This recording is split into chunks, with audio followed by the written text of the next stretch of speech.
Hey friends, happy Thursday. Thanks for joining us for Unscripted on 13 Plus. I'm Anna Orsini. And I'm Kirsten Courier. Thank you for joining us. We do want to begin with the latest in former President Donald Trump's case, or one of the cases here. We know he is back in a New York City courtroom this morning as his hush money trial resumes. Now, at the same time, the U.S. Supreme Court is hearing his arguments in Washington over whether he should be immune from prosecution for actions he took during his time as president. Now, in both instances, Trump is trying to get himself out of legal jeopardy as he makes another bid for the White House. The outcome of the Supreme Court case will have lasting implications for future presidents because the justices will be answering the never-before-asked question of whether, and if so, to what extent does a former president enjoy presidential immunity from criminal prosecution for conduct alleged to involve official acts during his tenure in office. Now, the High Court moving faster than usual in taking up this case, though not as quickly as special counsel Jack Smith wanted, raising some questions about whether there will be time to hold a trial before the November election if the justices agree with lower courts that Trump can be prosecuted. So we don't have a live feed with live video out of the courtroom today, but we do have some audio from the Supreme Court right now, so we want to just go ahead and check in on that, let you listen in for a couple of minutes and see what they're saying.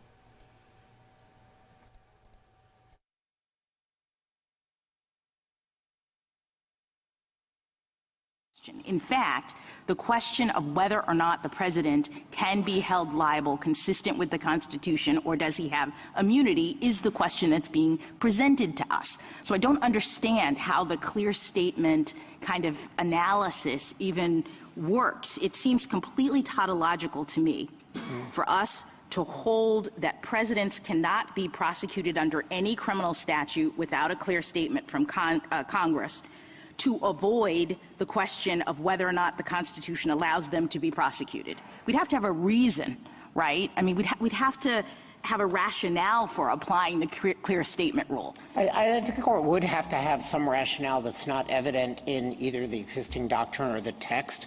And just one data point for the court in thinking about how the clear statement rule works. In United States versus Sun Diamond, a case about gratuities that the court is probably familiar with, Justice Scalia wrote an opinion for a unanimous court in which he used a hypothetical about what would happen if the president received a sports replica jersey at a typical White House event. Would that violate Section 201C? And the court offered a construction that it had to be for or because an official act to avoid that problem. I think if there was such a well-received understanding that presidents are not included in general federal criminal law unless the president is specifically named, which he is not in Section 201. Justice Scalia would have thought of that, and some member of the court would have reacted, and none did. All right, let me go on to ask about what you take the petitioner's position to. So again, just listening in there on what we're hearing from the Supreme Court as they make that determination and the potential prosecution of former President Donald Trump. So of course, we'll keep you updated on that today. Another big story that we are following, though, from this morning, some breaking news that we were following throughout the morning, is Harvey Weinstein. A New York appeals court just overturned his 2020 rape conviction, ordering a new trial. So it comes after the court found improper rulings in that conviction, including a decision to let women testify about rape allegations that weren't part of the case. Now, with this new trial, his accusers could again be forced to relive their traumas on the witness stand. Now, we know that he has been serving a 23-year sentence in a New York prison for that 2020 conviction. Despite the overturning, though, he will remain in prison because he was convicted in Los Angeles in 2022 of another rape and sentenced to 16 years. The reversal of Weinstein's conviction is the second major Me Too setback in the last 2 years. Following that late-breaking news this morning, there's actually a press conference being held with a lot of sexual assault survivors talking about their stories and kind of the setback that this gives to the Me Too movement. Absolutely. So we want to go ahead and listen into what they're saying. In and out of institutions who have been guided by them and following them and holding them up, whether they know it or not. And that included folks on this jury that heard their hearing counts of abuse in 2019 and believed them. And so did millions of people around this country who were not in that courtroom. So I don't think those folks feel bound in their beliefs by the decision. And today's decision does not erase the truth of what happened.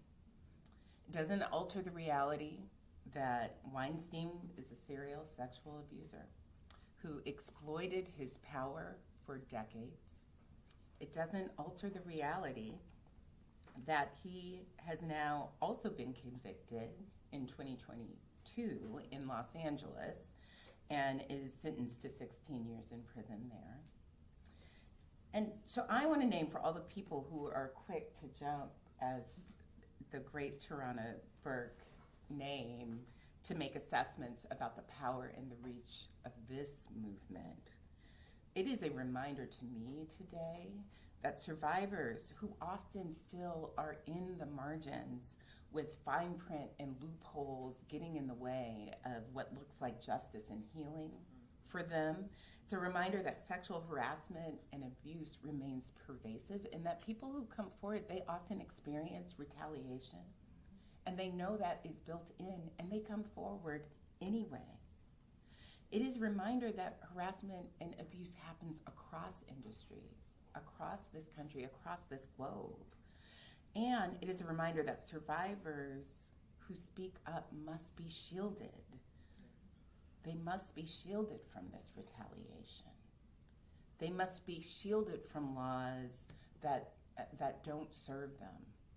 We must have time periods that are extended so that people could come forward on their terms and when.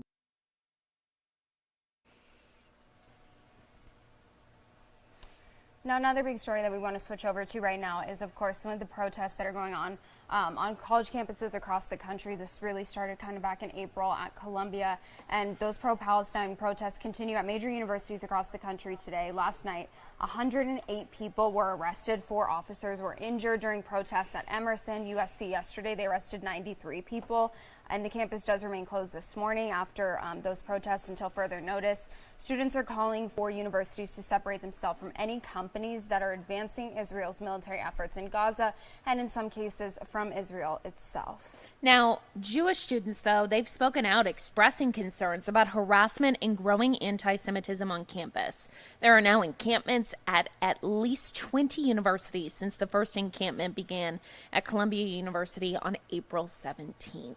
And there's no sign the protests are slowing down anytime soon. Events have been planned today at Georgetown, Penn State, Syracuse, Brown, and Stanford. We actually want to take a live look now out to UCLA, where you can see some protests and some encampments there. So again, you are taking a live look to UCLA. We don't want to bring the audio up here. We have instructions from CBS not to do that, but here you can see just exactly. I think once you get around these trees here, you can see the encampments. There's actually a barrier around them that we're seeing. And a lot of people having signs, tents there. Just one, as we mentioned, of the many college campuses that are doing this. Yeah, and this is kind of what we're seeing throughout. So at Columbia, for example, those encampments, the students have been camped out there for over a week now, and they've said that they are not moving until the university does kind of sever ties with Israel and, speak out against what Israel is doing in Gaza right now. But the university really hasn't done anything. Of course, this comes with some concerns for students who are Jewish at these campuses who say that they've been made to feel unsafe or that, there's been anti-Semitism and increase in that on campus. So you can see there on UCLA's campus, not compared to other places that we've seen, for example, Columbia, not a huge encampment out there, but it's kind of been this trend that I think Columbia started and now a lot of other campuses are enacting. For the most part, though, this looks, it doesn't look like it's not peaceful just yet, just, students kind of camping out there. But as we've seen, these have escalated. 93 people arrested yesterday at USC. There were arrests made at the University of Texas. Arrests also made last night at Emerson College. 4 officers were injured there. And no signs, again, of this kind of slowing down, as colleges have said today and tomorrow they're planning events out there as well. So something that we're just going to continue to keep an eye on for you.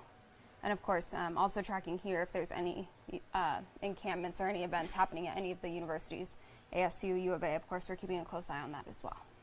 And we do want to move along to an update in some late-breaking news we brought to you yesterday regarding TikTok. Late Tuesday, so the we Senate know that passed critics of the legislation Sell or Be that would Banned force ultimatum TikTok's argue it China-based actually parent company to sell violates the TikTok social media users' First platform Amendment rights. under the threat the of a app's ban. China-based The owner, legislation was ByteDance, has part of a already larger promised to sue, $95 billion calling the measure package. Late Tuesday, unconstitutional. the Senate For passed years, lawmakers on legislation both sides that of would the aisle force have expressed TikTok's concerns that China-based Chinese parent authorities company could force to sell the ByteDance to social actually media hand over platform U.S. user under the data threat of a or ban. influence The Americans by legislation was suppressing part of or a promoting larger certain content $95 on billion TikTok. package. Now, the U.S. has yet to provide Late public Tuesday, the evidence to Senate support those passed claims, but some legal legislation experts that note would the force political TikTok's pressures have China-based piled up parent regardless. company to Despite sell that, the TikTok's social legal media challenge platform won't go on under without the a threat fight. of a The government ban. will The probably legislation respond was with part of a national security larger claims, which were $95 already billion cited package. prominently as the legislation made its way Late Tuesday, through the Congress. Senate So, a lot of passed people wondering, legislation "Am I that still would gonna be able to force watch my videos on TikTok's TikTok?" China-based Oh, for sure, and a lot of parent people too. company We to sell mentioned the this social yesterday, media but platform use TikTok under as the their threat of a main form ban. of employment. The legislation was That's part all of a they larger do. They get paid for the $95 billion. videos. They have different advertisers that actually kind of pay them for promoting their Late brand. Tuesday, So the Senate passed something we'll keep legislation watching, for that sure. would force And something else that we have an update on today in the Baltimore Key Bridge collapse. We do know that the first cargo ship has passed through the newly opened channel in Baltimore. It was the first since the Francis Scott Key Bridge collapsed last month. Since then, 4 bodies have been recovered. Over 1,300 tons of steel have been salvaged, and 3 temporary channels have opened. Now, according to the Maryland Port Administration, the temporary channel that opened this morning that allowed that cargo ship to pass through is expected to be open for 4 days. They expect that permanent channel to be open by the end of May. Nearly 150 commercial vessels have been able to pass through the temporary channels. The investigation into what happened that day is still ongoing, and they continue to search for the bodies of 2 other construction workers who were presumed to have died that day. So something we're going to continue to monitor for sure. I know this is at least big news for a lot of those cargo ships and companies that they are able to take some of those temporary channels to get to where they need to go. Good news for companies. I know a lot of them had to halt operations right after this happened just a month ago. So we'll keep watching this for you. We'll let you know any updates as soon as we learn them. And taking a live look outside, look at those trees, a little bit breezy out there today, not as cloudy as it was yesterday, very overcast yesterday. Heading into today, though, seeing cooler temperatures, which is some good news if you have some weekend plans. We want to go ahead and bring in 13 First Alert forecaster Ali Potter. Again, not a meteorologist, I say that all the time, but the trees are moving, so I'm assuming it's windy outside. It is windy. That's a great Good indicator. observation, Yes, yeah. it's wonderful. Should I go into what? Should I do weather? Right, maybe Yeah. so. Let's That's put maybe. careers. Yeah, exactly. It's Oh not my it's never goodness, too right? late. Why not? But yeah, so the tree's really going to start picking up in the wind as we head into the afternoon. More so tomorrow. That's going to be the gustiest day we're going to see. That means extra hairspray, ball caps, All the things. Bring it all. Extra strength But glue yes, for the lashes. Yeah, right. The Yeah, lashes. eyelash, the lashes. Just like an eyelash blown That away. actually happened to me when I was it on a really? jet ski one time, yeah. No way. You just were flew wearing off. eyelashes on a jet ski. It was college, girl. It's- Okay. You're not as confident. She was like, it was last week. Besides No, these are that, extensions. Anyways, moving on. oh my goodness. Well, the rest- Yesterday was gorgeous. It was. It was well, perfect. It You don't think depends. so? I just like that it was cool and I could take my dog for a That's walk. very true. Without There's lots of baking in the cloud sun, coverage, yeah. though, Yes. which kind of made it a little bit Little kind of gloomy. you know. But overall, really nice. Though. Yeah. Yeah, it was nice. So what can we expect today? More sunshine today. Not really cloudy at all, but those wind speeds are starting to pick up. Absolutely. 18-mile-per-hour wind speeds in the Tucson area, 15 in Sierra Vista, 13 for Nogales. But as I mentioned, as we head into the afternoon, those wind speeds will really start to pick up. We're talking near 40-mile-per-hour range if you are in the Cochise County area, 25 for Green Valley, 27 in Tucson, 33 if you're in Nogales. Again, this is 1 o'clock this afternoon. Here's 3 o'clock, 30-mile-per-hour wind speeds in Tucson, 37 Benson, 36 for Wilcox, but 43 miles per hour if you're in the Safford area this afternoon. So really hang on to your hats, folks. 27 miles per hour for the Tucson area around 5 o'clock. So not much relief. In fact, that's going to stick with us. But as you do go to bed this evening, those wind speeds will calm down. However, pick right back up tomorrow. Not too bad at 10 o'clock, though, in the morning for your Friday. 10 miles per hour for Benson, 11 for the Tucson area, 16 if you're in Nogales. But then really starting to pick up, though, as we head into the the afternoon hours. We're seeing 20-mile-per-hour wind speeds for Tucson, 29 Green Valley, 30 for our friends in Bisbee. But look at 3 o'clock. We're seeing the 30-mile-per-hour range, though, and possibly even 40 for Cochise County. As of right now, we do not have any red flag warnings in effect. We do not have any wind advisories, but if we do, we'll be the first to alert you. Right now, though, those current wind speeds or current temperatures, 71 degrees in Tucson, 62 Sierra Vista, 66 if you're in the Nogales area, 63 for Wilcox, the 70s for Safford and Marana. Hey, what are you guys doing today? Well, I know where our chief meteorologist, Erin Christensen, will be. She's going to be at the Pima County Fair for 13 News wristband night. Go ahead, say hello. I know dogs are not allowed, but if it was Erin's decision, she would allow all the dogs at the Pima County Fair. They're not allowed there, okay? So keep the pups at home, but say hello to her by 3 o'clock in the afternoon. 78 degrees by 6 o'clock, 77. Those wind speeds will start to pick up, but they'll die down, though.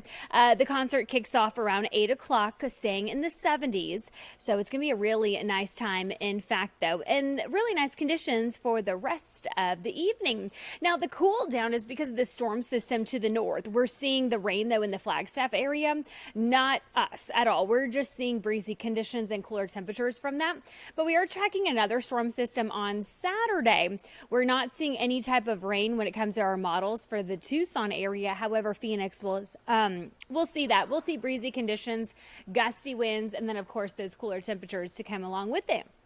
Drying out, though, for everybody in Arizona as we head into our Sunday. Let's focus on today. Breezy conditions, temperature-wise, in the 70s for everybody. 79 in Tucson, 74 Nogales, 72 for Sierra Vista, and 76 for our friends in the Douglas area. Here's a look at your 13 First Alert 7-day forecast. The 70s today. On Friday, the 80s, 76 by Saturday. The warm-up does begin, but it's a gradual warming trend. 83 on Sunday, the 90s by Monday, mid-90s by Tuesday. Now, one thing I'm excited for, every year, Erin tries kind of the wackiest fair food. Her and I have talked about this yesterday. Okay, so what is she trying this year? Hopefully not the burger. Because there's worms in the burgers. Have you Wait, seen that what? post? On Twitter. On Twitter. We Or I just guess totally got it's derailed, X. yeah. Okay. TMZ Tucson. Oh, okay. So, wait, real worms or like Yes. gummy worms? Somebody opened their burger. There was a real worm. Allegedly. Oh, Allegedly.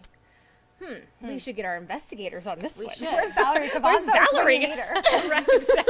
Valerie's She's looking looking at at us us. She's looking like, what are you signing me up this for? Is not, yeah, she's like, I do a little harder than that. Yeah, she's like, head down, no thank you. So there's a new like pickle ice cream. Okay. She said that she's not trying it though. Yeah. Oh, She doesn't want to. I told her she should.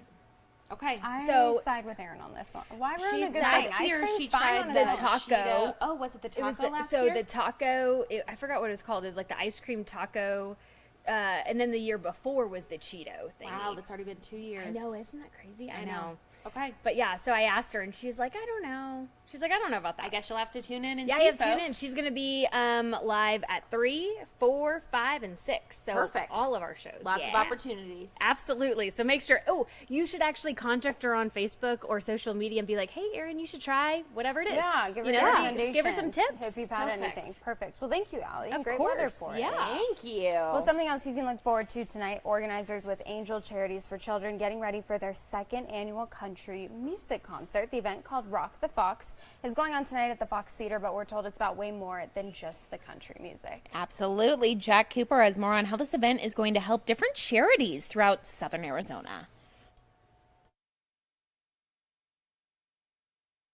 Every single dollar spent here tonight at the Fox Theater will be going directly to Angel Charities for Children. They'll then take that money and spread it out to 7 different organizations all across southern Arizona. Now, for more than 40 years, Angel Charity has helped over 1 million children with events just like tonight. Now, with this being the first fundraiser of the year for the charity, they're hoping it's a good start as they plan to raise at least $1.3 million for different projects all throughout the rest of 2024. Now, some of those include providing critical health services, medical care, arts and educational opportunities, and a variety of other needs, all with the goal of improving the quality of life for children here in Pima County. The children in our community have great need, so you can come out, hear some great music, and also support our local children's organizations. Now things get going this evening at 7:30 with the country duo of Maddie and Tay. Walker Montgomery will also be performing. Tickets are still available and they are $30. Reporting downtown, I'm Jack Cooper, 13 News.